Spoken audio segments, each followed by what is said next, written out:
Hey guys, before we start, a quick shout out to Alpha Dog Nutrition for sponsoring this podcast. Alpha Dog products are now available at dusupply.com, and you can use code ALPHADOG15 at checkout for 15% off and a credit for free shipping to try it yourself. Now let's get you to your podcast.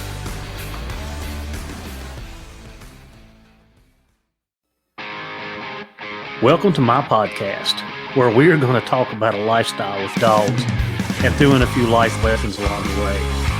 Whether you're a hound hunter, bird dog enthusiast, running setters, pointers, retrievers, or a flat-out running dog junkie, this podcast is for you. I am your host, Heath, a certified law enforcement canine trainer with over 3 decades of personal and professional training and handling experience. It's time for me to pay it forward. So grab your leads, lace up those boots, and come and join me on this lifelong process of teaching, training, and learning.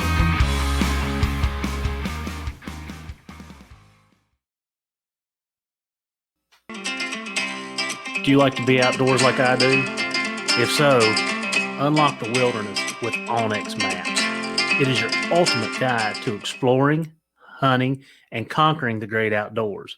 With detailed maps, real-time tracking, and exclusive access to public and private lands, Onx Maps is your key to adventure.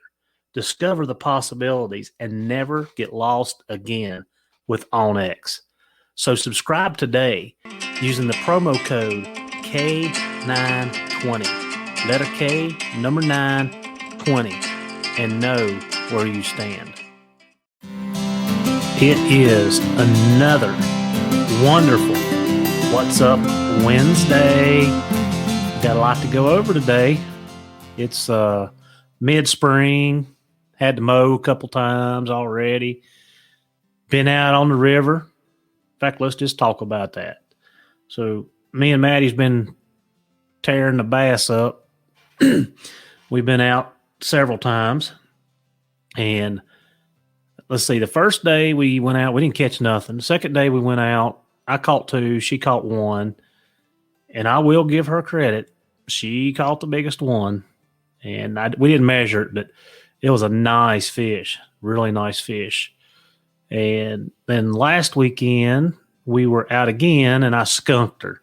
And I was riding her pretty hard. She told me she's going to throw me off the boat if I didn't leave her alone. But cold front come in. The fishing was tough. I mean, it is tough. But we only caught 1 that day, but it was a nice day to be out. The wind wasn't blowing, thank the Lord, knock on wood. But it reminds me of the story that Jerry Clares used to tell when he was talking about Claude Ledbetter. And Claude was catching all those fish and coming into town, and the game wardens was like, Claude, we're going to go fishing with you, and we're going to find out how you catching all these fish, and nobody else is. And of course, the game warden went out with him, and Claude reached up underneath the boat seat and grabbed him a stick of dynamite and lit it up. And by the time he tosses it out in the water, game warden says, you can't do that. That's illegal.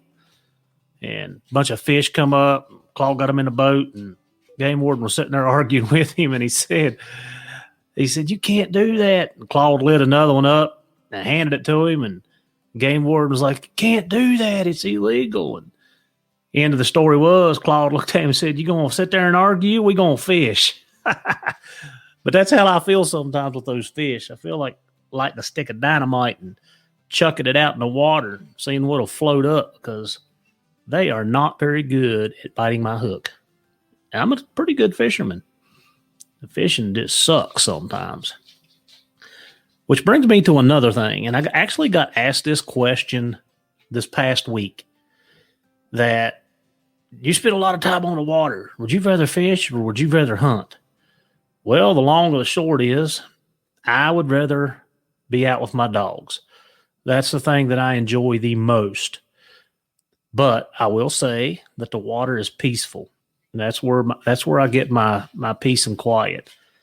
But because Virginia only has, 3-month season, you got August and September, and we have December. And I mean, it's hard. You can't run dogs. I don't coon hunt that much. I go some.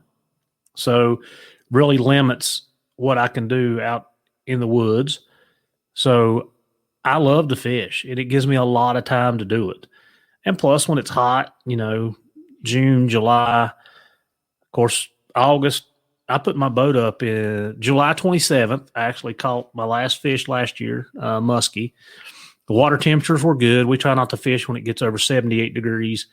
So the water was in the 72-ish. So July 27th, I caught my last fish. And I didn't have my boat back out until March. So anyway, a lot of downtime. But I would rather have my hounds out. But because of the season, it gives me a great opportunity to trout fish. I love to trout fish, to be on the river. I'll take in like striper fish. Walleye is something I'm going to go after. Actually, Robert Miller sent me a picture last night of somebody that caught I think it was a 53.5-inch muskie, which is a stud. And we got to talking back and forth about walleye.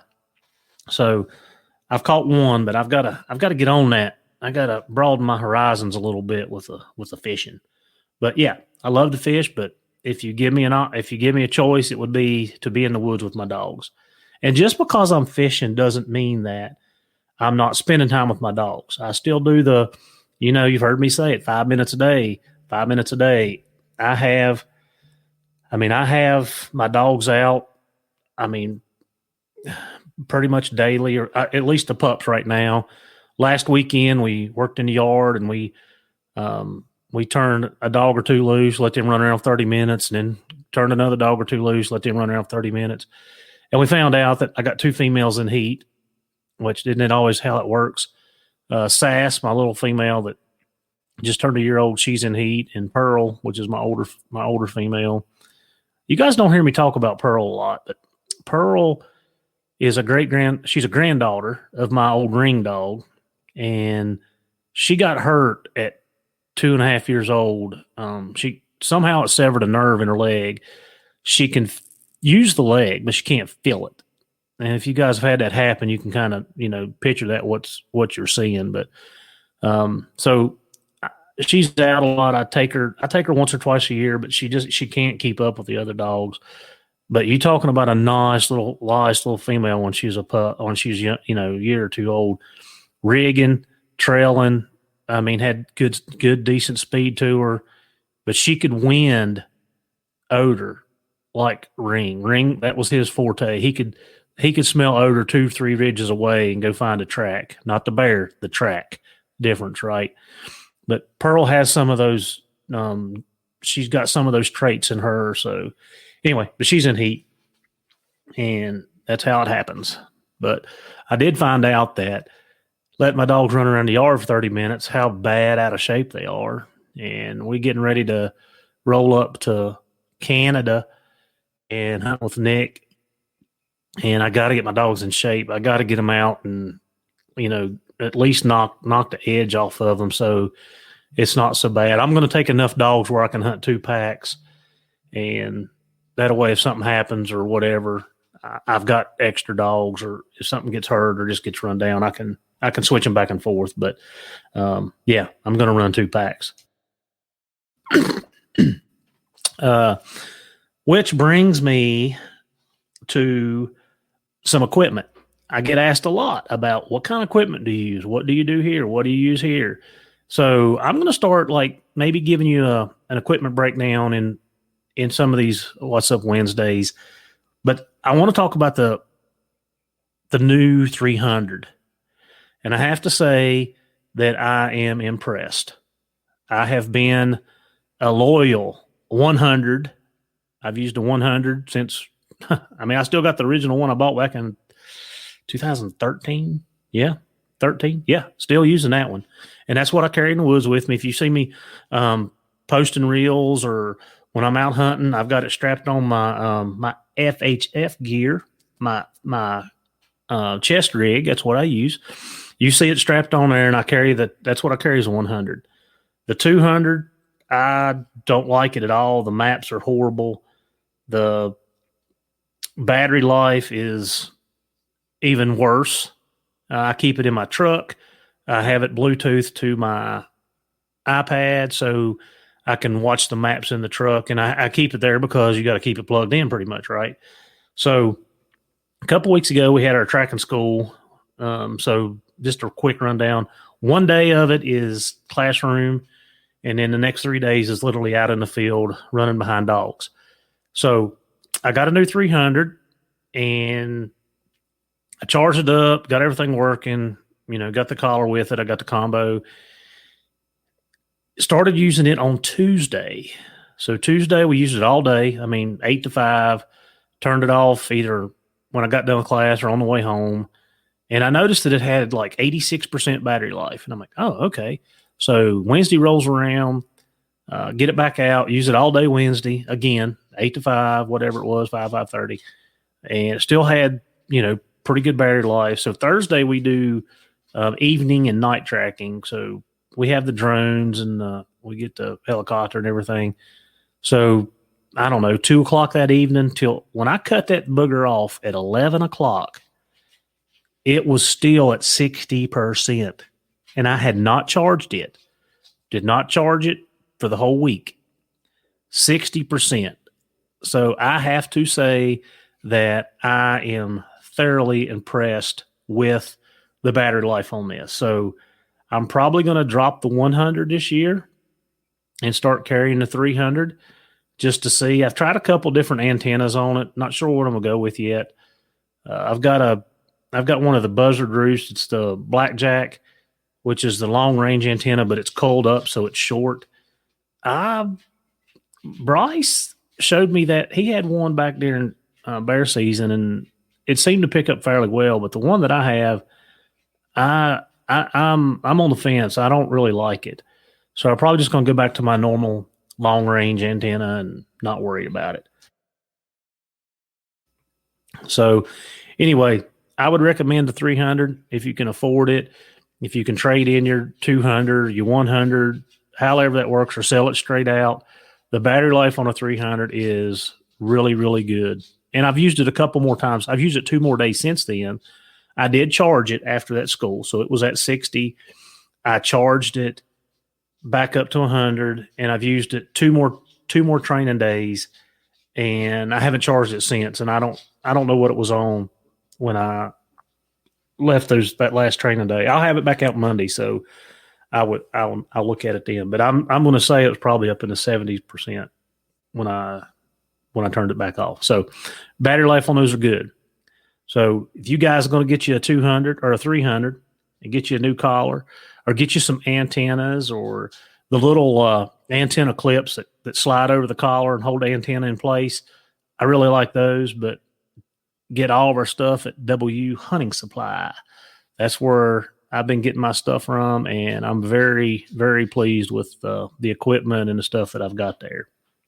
So one more piece of equipment, and we'll move on to my tirade because I'm going on a rant today. Another piece of equipment that I use a lot, and the reason I bring it up is because we had range last week. So 4 days of the range, Monday through Thursday. We have to qualify everybody in the agency. And it just kind of reminded me what a good piece of equipment it is. And it's the Axel GS Extremes. They're hearing protection and they're hearing enhancers. I bought them when we were at SHOT Show last January. So year and a half old. I use them through turkey season. I use them at the range, and I'm actually going to start. They've got a little clip on the packet that they go in the hard case. They got a little carabiner. I'm going to slide it in my pack. I carry hearing aids in my, or not hearing aids. I got those too, but I carry earplugs in my chest pack. And that's why if we get into a tree and somebody is going to shoot one, I can put them in because it deafens me. My hearing is awful anyway, like really, really bad from all the stuff that I didn't do when I was younger, and nobody told me to.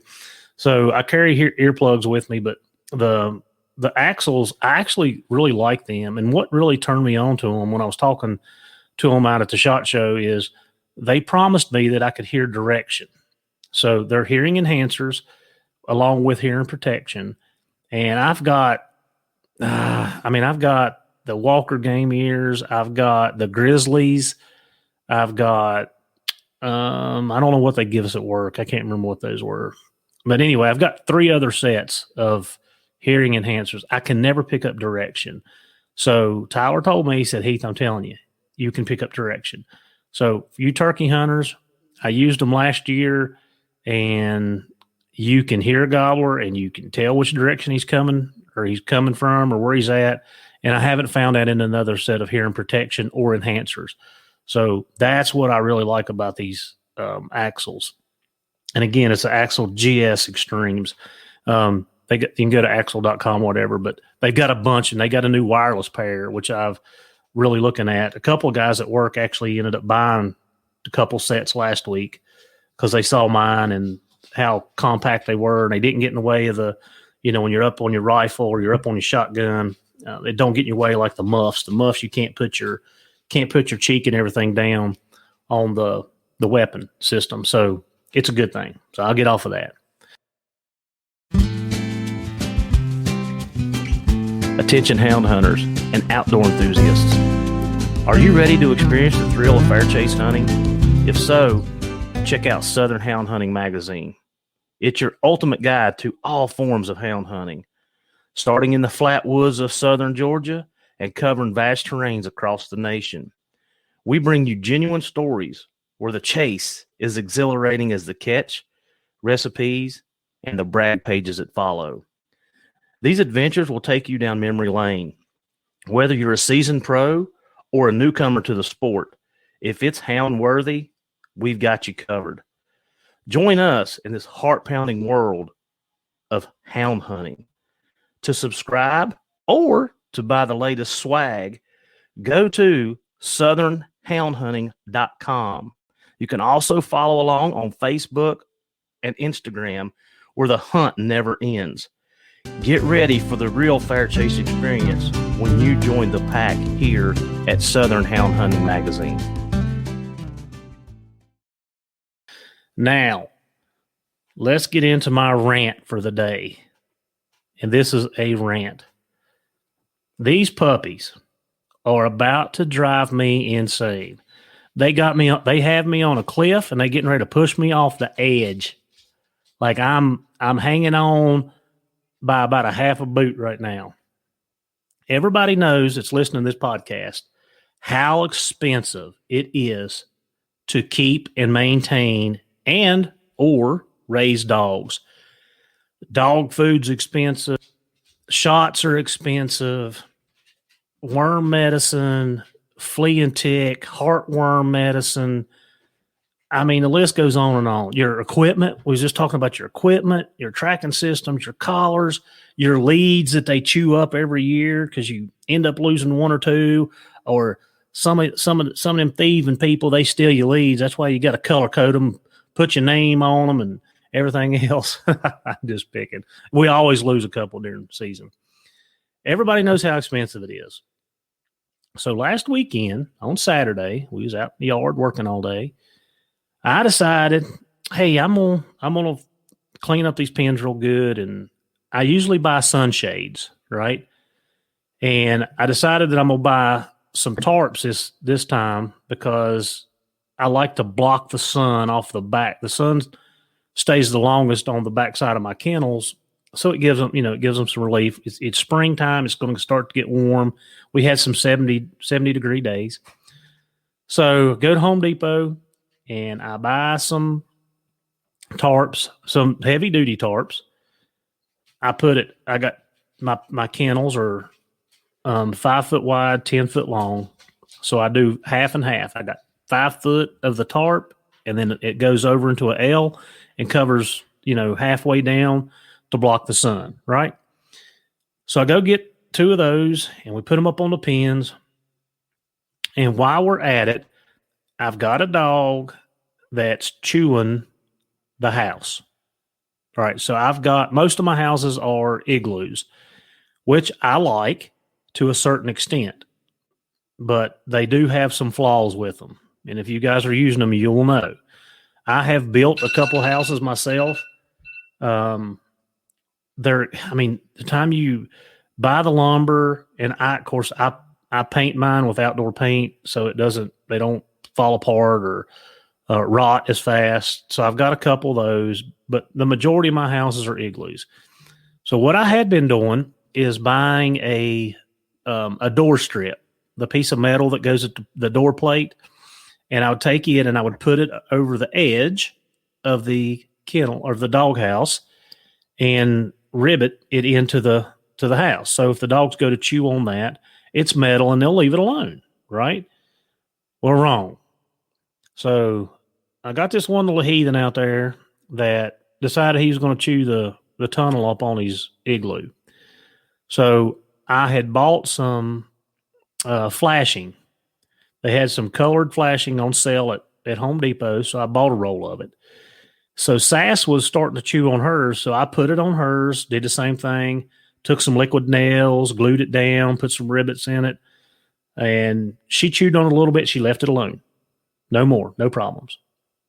So I went down and put it on Bridger's house, who he had chewed half of it off already. And I'm like, okay, we're good. This will protect it. This will give me a little bit more longevity, because replacing dog house, them things are like $190 a piece. And I've got 10, I got 6, 7, 8, 9, 10, 12 pins. I got 12 pins. So, I mean, do the math. That's a lot. So put it on there, and me and Maddie come out the next day to feed, and she's letting the pups out. And lo and behold, she goes, "Hey, Dad, come here." So I come over there, and this scoundrel has chewed that flashing.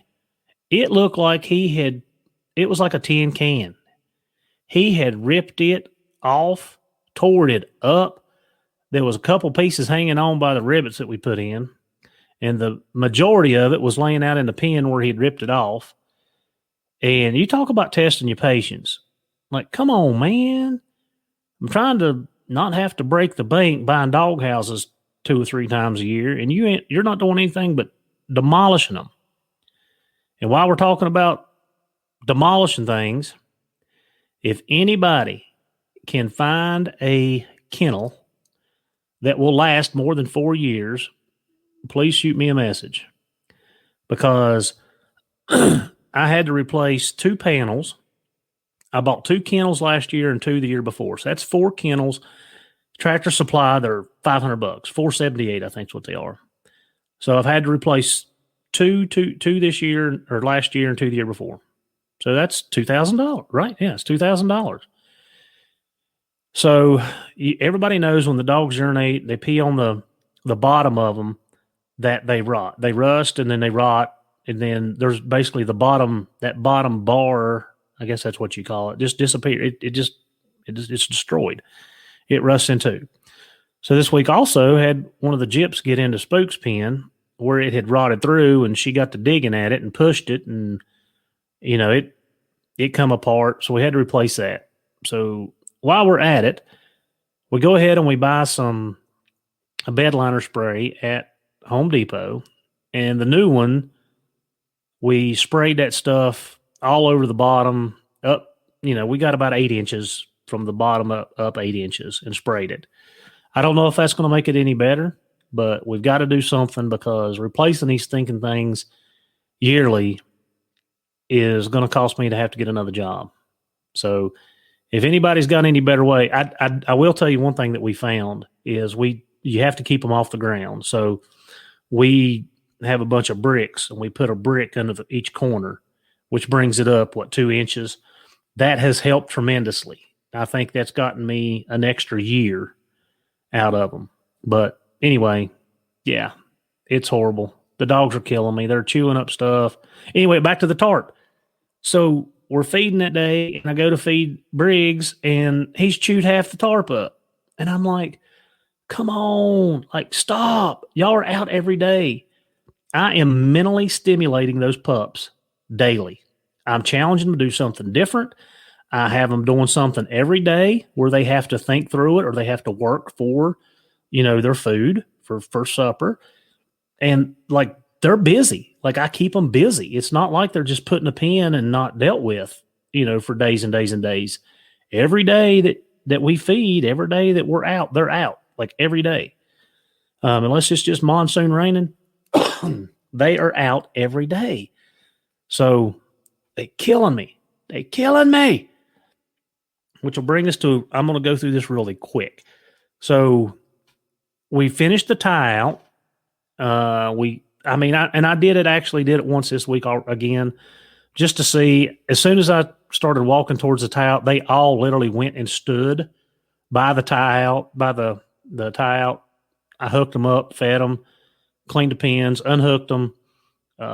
They've got it. They've got it figured out. And literally they're sitting there waiting on me because they know that when we do this, it's a positive. We're getting fed. This is a good time. And it's not negative. So I'm going to start the next litter I have a lot younger on that. So stay tuned for that information. And hopefully by mid-June, we may have another litter on the ground. I may breed Pearl, the jip I was just talking about. I really want to get something out of her before she gets too old because she does go back to my old ring dog. So finished the tie out, started working on the recalls, which I had down without the collars on. So just to get you started in this process is we put the collars on and we find everybody's level. So the 4 out of 4 puppies, 3 of them are on 2 medium, and I get that head twitch. I get that, I don't get any verbalization. I don't get any, any negative. It's just, I get that head twitch where like, they're like, oh, what is this? What is this? It's like somebody touching you on the shoulder until you're like, stop, just stop. Don't touch me anymore. So same principle, same purpose. So check everybody's level. And again, attention to details. So I am doing 1 at a time. I'm not doing all 4. I'm not starting out with 2. I do 1 at a time. Not saying that that's the only way to do it because there's 1,000 ways to train a dog and I'm still learning, but I do 1 at a time. So I took the hard-headedest one first, which was Briggs. Heard me talk about him last time, and turned him loose with the collar on. The pups have had the collars on them, I don't know, probably 5 or 6 days. They've had the tracking collars on several days. So I turn him loose, give him an opportunity to go away and get into whatever he wants to do. And then I'm kind of like setting him up. I'm watching when he disappears. I give him a few minutes to get involved. And then, I go call him. And yes, again, you can use a long line. You can use a lot of different things, but they handled pretty well until here recently. So he knows to come to me. He knows what the tone is. You guys know how I do that. I take the collar, I lay it at the food bowl, and I whistle. And when they get there, I hit the tone, and it dee, and it beeps while they eat. And I do that 2 or 3 times every time they eat. And so the tone they know. And if you listen to Ariel, me and Ariel did a podcast where she talks about it. She does it a little different. And the reason we do it differently is so the first time you put the collar on them and you hit the tone button, you get that deer in the headlight look. Everybody's seen that with the dogs. Like you do something to them and it's like, oh, what is that? And they're looking around. They're not sure what's going on. Some dogs will spin around. Some dogs will, put their chin down to the ground and they're not sure. So I just do it while I'm feeding. It's easy that way. 2 birds with 1 stone. They're eating and I'm conditioning them to the beep. So every time the beep, they know that food's there, so they kind of get the picture. That's just my way again. So anyway, he gets out in the field doing his thing, and I give him a few minutes, and then I go holler for him, and he don't even look up. Like, he don't even acknowledge me this time. I'm like, oh, yeah, big boy, I got you. Like, I got your number. You better call 911 because we're getting ready to have some problems. We're going to have a domestic up here if you don't get your hiney over here. So anyway, I holler for him. He doesn't respond. I tone. Head comes up. He looks at me. I'm like, all right, come on, Briggs, let's go. And few seconds. Remember, we talked about that 1 to 10 seconds, usually from 6 to 10. They've made up their mind. At that point, you're just wasting your breath. So anyway, about 6 seconds, and I'm kind of counting in my head. About 6 seconds, he starts to drop that head. Well, I send the Bluetooth signal to him. Tap, tap, tap, tap. Head comes up, and he moves. His rear end moves around. And by this time, he's facing me, actually. And I hollered for him again. Now, this is the second time I've hollered. I don't like to repeat myself, and we will not continue to do this because when you start hollering or giving commands multiple times, the dog just tunes you out. Well, Dad don't mean it until the 8th time, and then 8th time's when I need to go. So we don't want to start that. So I hollered at him again, and when I hollered this time, I tap, tap, tap. And he come right up through the fence. Now, he wasn't motoring it. Like, he just was kind of doing nonchalantly. When he got to the fence, he come through the fence. I start walking away from him. He speeds up, catches up to me. And, of course, I give him a little reward because I've got some food in my hand, in my pocket. So I give him a little treat. Good boy, good boy. Pet him up on the head. And I actually walked around the house twice because I just don't want him coming to me and throwing him in the pen, right? So I walk around the house twice. We go to the pen. He literally beats me into the pen, turn around, stand there looking at me because every time he goes to the pen, he gets some food. Whether he's eat or not eat or whatever, he's getting it. So I had some in my pocket, so I reach down. I give him another couple kibbles, pet him on the head, take the collar off, and session is finished. So that's kind of how we started. I'm going to break it down for each individual dog. And I've done that with him 3 days. So he's got 3 sessions in. By the 3rd session, the tone was pretty much working. I didn't have to do any stem. So he catches on quick. He understands. They understand. So we'll start working them up. And what I'll do is I'll add a dog, get them, or I'll get that dog. I'll do each individual first, and then I'll start adding dogs to each other where I can go with all 4. And this is going to take some time. Like I said, I'm not in a rush. Rome wasn't built in a day, and I'm not going to do this in a day. I'm not trying to speed train. I want a good, solid foundation. I want these dogs to understand and have clear communication. So when they get a little rattle-headed or stressed or confused, that solid foundation will always come through. So I'm not in a hurry. We're gonna take our time. I still got a couple months before we go to Canada. Not even sure if I'm gonna take them to Canada. I've got a truckload now. If I end up taking them, there won't be the only 2 dogs that'll be left at the house is, well, it'll be Pearl and Pinot and Vice, my Shepherd, my Dutchie, and my older Gyp. So anyway, not sure I'm going to do that, but I'm not in a hurry. And hopefully by September-ish, we've got this conquered pretty well.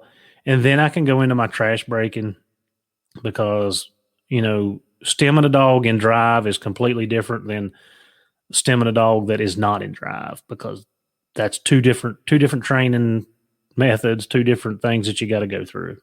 So you heard my rant. The 300 is phenomenal. Very, very pleased with the battery life. I am enjoying it, and I'm excited to use it now. So we will catch you on the next episode.